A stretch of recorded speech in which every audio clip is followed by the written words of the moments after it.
Habib Hasan bin Saleh Al-Bahr, salah seorang ulama besar yang menyusun kitab Salatul Muqarrabin, salatnya orang-orang yang dekat dengan Allah Subhanahu wa taala, salatnya para wali. Itu kalau ngaji, ada satu muridnya yang nggak pernah meninggalkan pengajian. Tiap hari kalau ngaji duduk di depan. Sampai pada suatu hari ini murid nggak ada, absen. Ditanya, "Mana fulan?" Nggak ada yang tahu. Kemudian pada pengajian berikutnya dia datang, ditanya, "Kemana engkau? Kau kemarin nggak kelihatan waktu kajian." Dia bilang, "Ya Syekh, saya waktu keluar dari rumah saya ketemu tetangga saya yang kerjaannya apa? Rentenir, ngutangkan uang pakai bunga. Tiba-tiba rentenir ini yang sudah saya kenal sejak saya kecil, kerjaannya rentenir, ngezalimin orang. Tiba-tiba dia datangi saya bilang, saya mau taubat. Tolong tuntun saya agar taubat saya diterima sama Allah, agar dosa-dosa saya diampuni sama Allah Subhanahu wa taala." Maka di saat itu saya punya kewajiban. Ngaji memang wajib, tapi ini taubatnya orang ini juga merupakan kewajiban karena dia minta bantuan sama saya. Akhirnya saya nggak bisa berangkat ke pengajian. Saya duduk, saya tuntun dia untuk bertobat. Kemudian saya pisahkan hartanya. Saya perintahkan dia untuk mengembalikan kepada fulan yang dia ingat. Kemudian dia sedekahkan untuk minta ampun sama Allah Subhanahu wa taala. Satu hari itu dia sibuk nuntun taubatnya orang ini. Sampai ketika selesai, duitnya sudah dikeluarkan semua untuk nebus dosanya. Dia minta ampun sama Allah. Selesai itu semua mati. Ini orang.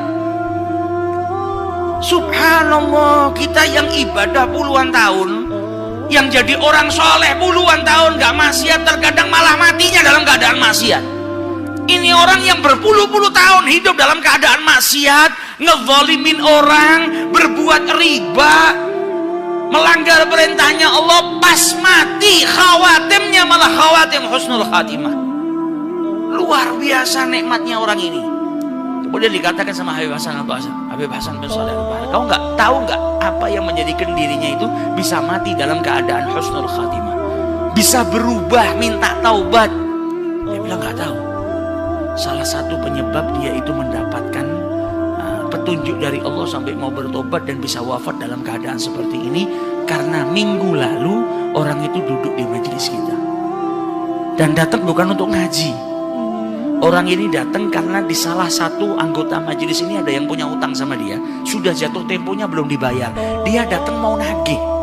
Ketika ngelihat kajian belum selesai, dia duduk. Niatnya bukan ngaji tapi mau nagih utang. Tapi karena rahmatnya Allah menghujani tempat-tempat majelis zikir, majelis ilmu, ampunan Allah pun juga dihujani di tempat tersebut. Orang ini dapat petunjuk. Ketika dapat petunjuk, terbuka hatinya. Kalau sudah kebuka, dia pulang, mulai dia mikirkan perbuatannya. Mau sampai kapan saya seperti ini? Apakah yang seperti ini akan menjadikan saya ini nanti senang ketika dipanggil sama Allah? Saya punya uang banyak, tapi uang ini nggak saya bawa, saya mati.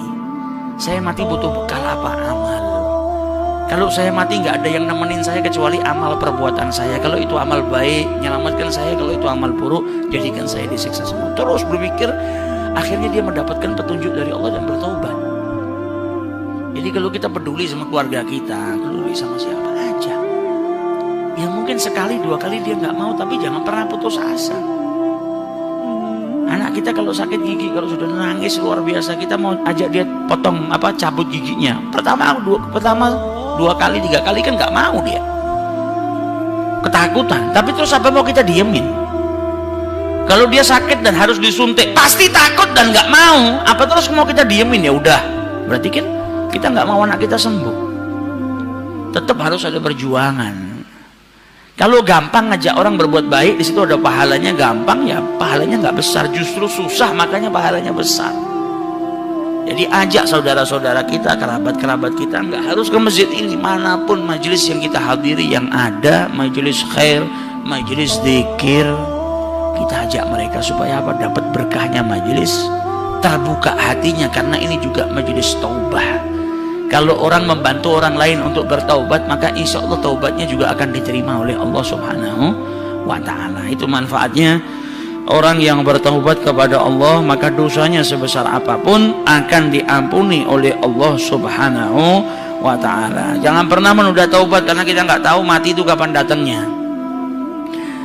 Faman ya'mal mithqala dzarratin khairan yarah wa man ya'mal mithqala dzarratin syarran yarah. Perbuatan baik sekecil apapun kita akan melihat nanti manfaatnya. Perbuatan buruk sekecil apapun, sebiji zarrah, maka kita juga akan mendapatkan madaratnya. Kita akan melihat betapa bahayanya perbuatan-perbuatan buruk yang kita lakukan. Dan siapapun yang mau bertobat selagi nyawanya belum sampai tenggorokannya, belum ngorok, gar-garah. Orang kalau mau mati itu ada ngoroknya. Sebelum dia ngorok, kalau dia bertobat sama Allah, tobatnya diterima. Taubatnya diterima oleh Allah Subhanahu wa taala. At-taibu minadz-dzanbi kaman la dzanba lahu, kata Rasulullah. Orang yang bertobat daripada perbuatan dosanya maka seakan dia tidak punya dosa. Karena apa? Dosanya diampuni sama Allah Subhanahu wa taala.